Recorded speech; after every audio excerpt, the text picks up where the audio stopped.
Okay, let's jump in. Think about this for a second. Humanity living beyond Earth. Hmm. Stars not just dots in the sky, but places we could actually go. Now, what if I told you that dream, the one that always felt like, pure science fiction, it's actually happening, being built right now by one company. So today, here on the Deep Dive, we're going to unpack the amazing story of SpaceX. We'll look at how it started, the really tough early days, the breakthroughs that changed everything, and these, well, incredibly bold plans for Mars. We want to show you why this journey is so important, not just for space exploration, but really for you. We've looked at everything, technical stuff, historical accounts to get you the key insights. Yeah, it's pretty wild how fast things moved. What seemed completely out there just a couple of decades ago is now, well, almost routine in some ways. And it all comes down to this really specific vision and just relentless drive. Absolutely relentless. I mean, the sheer audacity. SpaceX kicks off in 2002. Elon Musk starts it, driven by this idea. We have to make space travel cheaper, way cheaper. And ultimately, we need to be on more than one planet. And he wasn't just talking. He put his money where his mouth was. Over $100 million of his own cash, Yeah. betting it all on rockets. Which back then sounded kind of crazy to a lot of people. Seriously, the experts, most of them just laughed. A private startup building complex rockets from scratch to compete with NASA? Yeah, right. That was the general feeling. But the mission itself was super clear from day one. Make space accessible, make it affordable, and the big, big goal, a city on Mars. It definitely wasn't smooth sailing, though, those Sure. early days. Oh. Wow, multiple launch failures. It sounds almost unbelievable now, the kind of pressure they must have been under. I mean, the company, Musk's fortune, everything was on the line, wasn't it? Oh, absolutely. It was nail-biting stuff. After the third Falcon 1 failure, they were incredibly close to packing it all in. Money was almost gone. What saved them, I think, wasn't just grit, though there was plenty of that. It was this engineering culture. After a rocket blew up, they weren't just mourning, they were analyzing the data like crazy, figuring out the fix, and rebuilding incredibly fast. Right, that rapid iteration. Exactly, weeks, not years. And that directly led to the big moment in 2008. Fourth time's the charm, right? The Falcon 1 finally reached orbit. And that wasn't just, yay, we did it. It meant SpaceX was the very first private company to get a liquid-fueled rocket into orbit. Okay, so why is liquid fuel such a big deal there? Ugh, good question. Liquid fuel gives you control. Real control. You can throttle the engine up and down like a car's accelerator. You can even restart it in space. That's essential for, precise orbital insertion, complex maneuvers, docking, stuff solid rockets just can't do as well. They're more like fireworks, light them and they go. So hitting orbit with liquid fuel, that showed they could play in the big leagues. Completely changed how people saw private spaceflight. And from that one success, boom, the floodgates opened, didn't they? It wasn't just about survival anymore. They just started knocking down milestones. Let's run through some of the big ones. 2010, first private company to launch a spacecraft, drag and orbit it, and then bring it back safely. Recovered from the ocean. Which was huge. Proved the whole cycle. Then, just 2 years later, 2012, first private company to send that Dragon capsule to the International Space Station, docking with the ISS. That's incredibly complex stuff. Rendezvous in orbit. Exactly. Showed they could handle real operational missions, deliver cargo, built a ton of confidence, especially with NASA. Fast forward to 2020, another massive first. The first private company to launch astronauts into orbit. Crew Dragon's Demo 2 mission. That was huge, right? Ended NASA's reliance on Russia's Soyuz rockets after the shuttle retired. Brought human launches back to U.S. soil. Big symbolic moment, too. Absolutely. A really big deal for the U.S. space program. And they didn't stop there. 2021, Inspiration 4, the first all-civilian crew in orbit. Just regular people, relatively speaking. So connecting the dots here, this isn't just a list of firsts.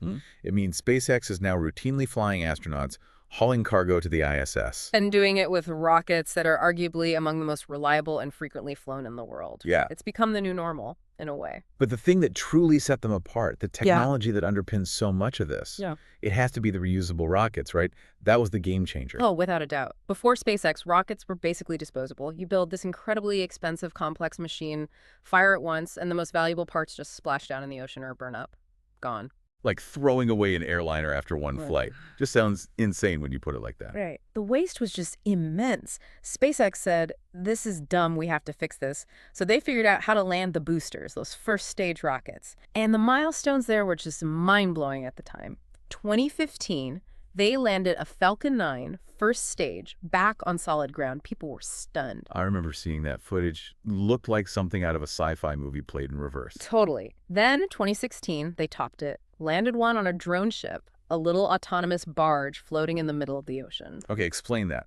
Landing on a ship. Why is that so much harder, and why do it? Well, think about it. You've got this huge rocket stage coming down from space, hitting the atmosphere at hypersonic speeds, and you need to guide it precisely to land vertically on a moving platform, potentially in rough seas. The level of control needed is just staggering. Engines have to relight perfectly, grid fins steer it through the air, landing legs deploy, and it has to hit a target maybe the size of a basketball court from space. Wow. And why do it? Because many missions, especially those going to higher orbits or carrying heavier payloads, don't have enough leftover fuel to boost all the way back to the launch site. Landing at sea gives them much more flexibility. Got it. And then they actually reused one. Yep, 2017. First reflight of an orbital-class booster proved the whole concept wasn't a one-off stunt. It was reusable. It worked repeatedly. So the big picture impact of reusability. Fundamentally changed the economics of space. Costs plummeted. Launching stuff became dramatically cheaper. Think about it like this. Suddenly, launching satellites wasn't just for huge governments or massive corporations. It opened the door for constellations like Starlink. Right. Let's talk about Starlink, because SpaceX isn't just rockets, is it? This Starlink thing is huge in its own right. Absolutely. Starlink is, well, it's arguably as disruptive as the rockets themselves. We're talking about a network, a constellation of thousands of satellites, over 6,000 up there by 2025. And the goal, high-speed internet everywhere. Everywhere meaning really everywhere. Pretty much. Places that could never get decent internet before. Remote areas, rural communities, ships at sea, airplanes. Places where laying fiber optic cables is just impossible or way too expensive. It's connecting huge parts of the world that were previously offline or had terrible service. Think about the impact on education, business, disaster relief.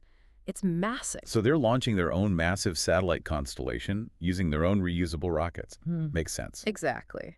The low launch cost enabled Starlink, and Starlink provides revenue to fund, well, the next big thing. Which brings us to Starship, the big one. The largest, most powerful rocket ever conceived, let alone built. This isn't just an upgrade. It feels like a whole new chapter. It absolutely is. Starship is the vehicle designed from the ground up for Mars, for making humans multiplanetary. The goals are just staggering. Make trips to the moon routine, land humans on Mars, build a sustainable presence there, and do it affordably enough to actually send lots of people and cargo. And the plans are ambitious, to say the least. They're talking about sending the first uncrewed Starship to Mars, possibly as soon as 2026. That's the target, yeah. Then building whole fleets of these things, thinking about regular interplanetary travel like it's, an airline route.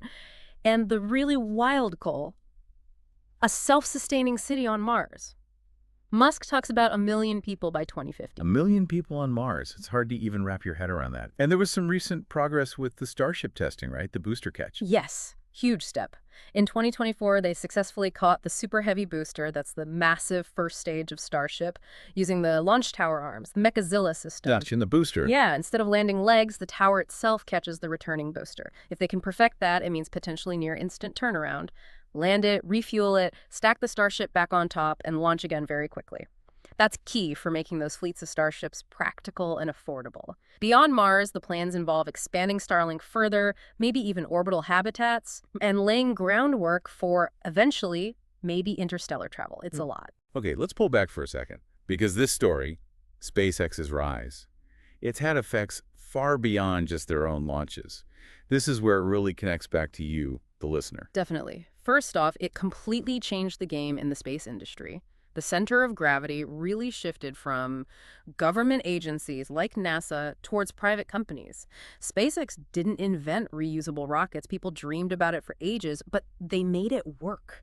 They made it practical, routine. That's huge. And they've moved so fast. In some areas like launch frequency and, frankly, cost reduction, they've just blown past what national space agencies were doing. Yeah, they really have set a new pace. But, there are questions that come with that, right?